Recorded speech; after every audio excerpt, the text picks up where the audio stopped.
Hello everyone and welcome back to my YouTube channel with another useful and informative video. So guys, in this video I'm going to show you how to send iMessage instead of text message on iPhone in iOS 27. So guys, if you want to send iMessage instead of text message on your iPhone in iOS 27, here I will show you how can you do this. So guys, all you have to do is that simply turn on your internet connection and make sure that it is working properly. So guys, do this, and after this open settings and then scroll it below and go to apps, and from here scroll it below and go to messages app from here,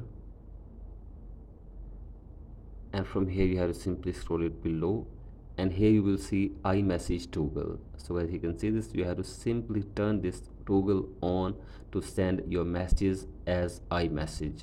So guys, you can see this, if it is off you have to simply turn it on, and then you will be able to send all the messages as iMessages on your Apple device.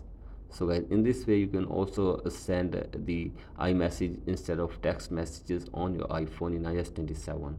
So guys, that's it for today's video. Hope this video helps you. Please like and subscribe to my YouTube channel as well. Thank you.